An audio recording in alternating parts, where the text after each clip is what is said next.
Yung first lesson sa ES11 ay tungkol sa force vectors. So, yung problem natin dito, meron kang force na 15 yung magnitude, meron ka ring force na unknown yung magnitude, tapos given ka din na yung resultant of the two vectors ay located 20 degrees above the horizontal. Hanapin daw yung P, which is yung magnitude ng unknown force, at yung magnitude ng resultant force. So, dalawang methods ang pwede natin gawin dito, isang force triangle at isang component method. Since mukhang mas madali yung force triangle, yun na lang muna yung gawin natin. So, ang concept sa first triangle is kopyahin mo muna yung unang vector, which is piliin natin ito yung magiging unang vector. So, 15 yung magnitude niya at located siya 45 degrees above the horizontal. Next force mo ay yung force P, which is dapat magsimula sa head ng unang vector. So, dito dapat siya magsisimula. Ko-connect mo lang dyan yung P. So, ano yung orientation ng P? Alam natin na yung P ay located 30 degrees below the horizontal. So, ganyan. Next, yung magnitude ng, or yung resultant vector na alam natin na located 20 degrees above the horizontal. Sa force triangle, i-connect mo yung resultant vector sa tail ng unang vector at magtatapos siya dapat sa head ng pangalawang vector. So, ganito magiging itsura niya. So, ito yung resultant vector. At alam din natin na 20 degrees yung orientation niya with respect to the x-axis. 20. So, ayun. Geometry na lang para mahanap yung iba pang dimensions ng triangle. So, given ka na 45 yung buong angle na to at 20 ito, ma-determine natin na ito ay equal sa 25 or 45 minus 20 equals 25. Next naman, dahil alam natin na 45 itong angle na to, by vertical angle theorem, makakalculate din natin na 45 din yung angle na to.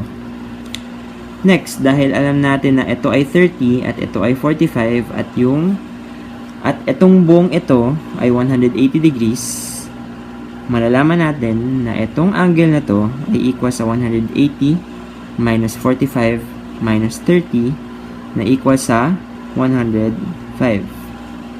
Next, yung angle na to, alam din natin na yung sum ng interior angles ng triangle ay equal sa 180 at meron ka ng 105 dito at 25 dito. Makakalculate mo na ang angle na to ay equal sa 50 degrees.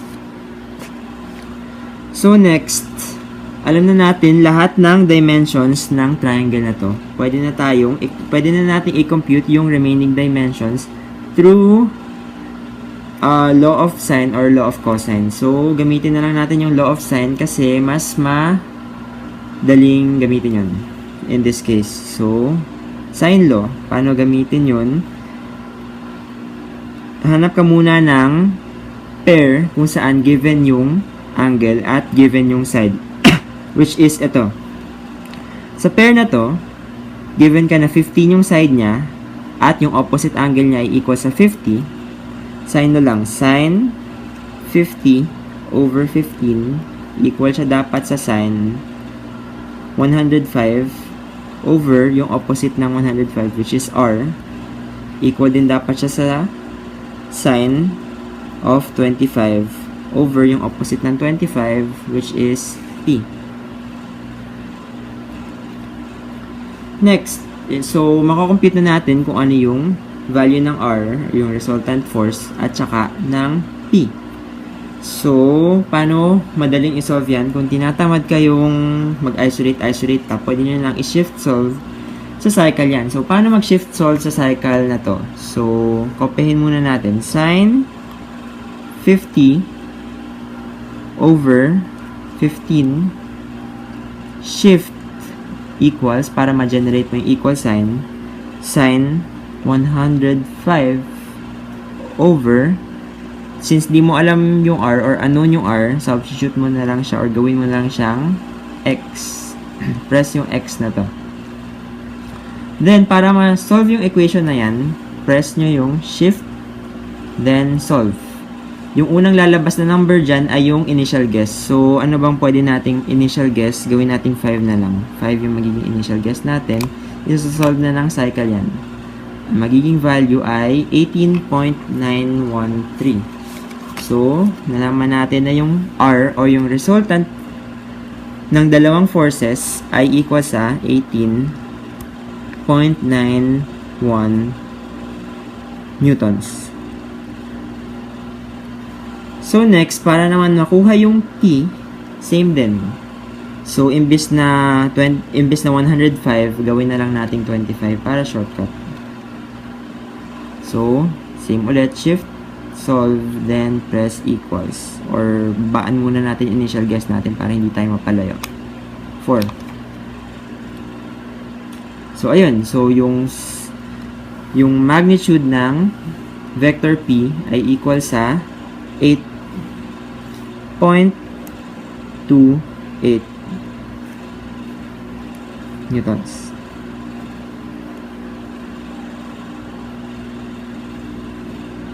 So, ganyan mag-solve ng force vectors gamit ang vector triangle. Ang second problem ng ES11 Lecture 1 na tungkol pa rin sa force vectors, meron kang isang vector lang sa 3D space, tapos given ka na ang projection niya along x o yung fx equal sa 300 newtons, yung projection niya sa fy unknown, projection niya sa fz 600 newtons, then yung angle niya with respect to y equal sa 60 degrees. So, ang pinapahanap dito, yung Fy, theta x, theta c, at yung resultant force ng vector na to. So, 4 yung unknowns natin. Ang ibig sabihin, pwede rin, kailangan natin mag-generate ng 4 na equations na involve tong 4 or yung involve yung mga quantities na to. So, ano nga ba yung mga equations na given sa atin sa lecture? Meron tayong f is equal to square root of fx squared plus fy squared plus fz squared. Tapos, bukod pa doon, meron tayong theta x or cosine theta x is equal to fx over f. Meron din tayong cosine theta y equals fy over f. Tapos, meron din tayong cosine theta z is equal to fz over f. So, substitute lang natin yung mga alam na nating quantities dito sa 4 na equations na to. So, dito, meron tayong f is equal to square root of fx, alam natin na 300 squared plus fy squared plus 600 squared. Next naman, cosine theta x, di naman natin alam yung theta x, so cosine theta x is equal to fx ay alam natin 300 over f. Next, cosine theta y na alam natin na 60 degrees, so cosine 60 degrees, alam natin na yung cosine 60 degrees ay equal sa 1/2 na equal din sa fy over f. Next naman, cosine theta z na unknown pa rin is equal to fz na alam naman natin na 600 over f. So next, yun, 4 na equations. Meron na tayong 4 equations for 4 unknowns. So, paano i-manipulate yung mga equations na yan para maka-obtain tayo ng isang unknown? Pwede nating i-combine yung equation 1 with equation 3. So, alam natin na pag i-modify pa natin yung equation 3, makakuha ka ng fy is equal to f over 2. So, yung fy equals f over 2, pwede natin yang i-plug in dito. So, ang magiging bagong equation ay f is equal to square root of 300 squared plus Fy squared na alam natin na F over 2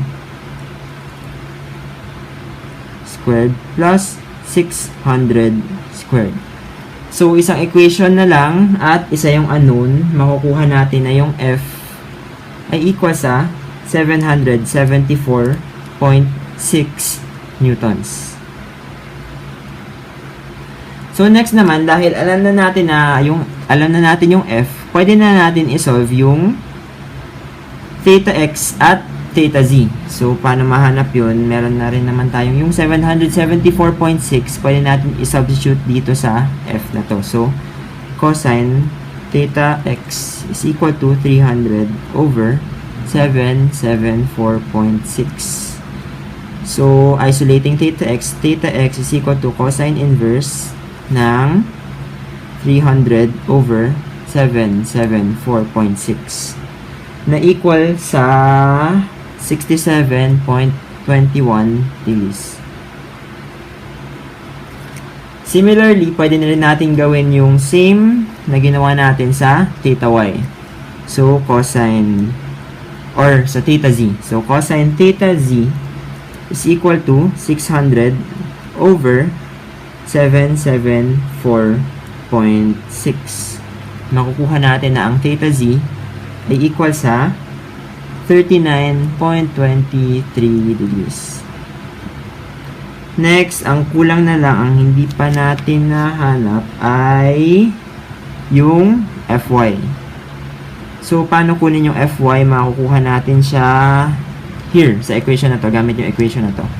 Alam natin na yung F ay equal sa, or yung Fy equal sa F over 2.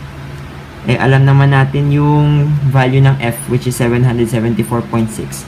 So, equal lang siya sa 774.6 over 2, which is 387.3 newtons.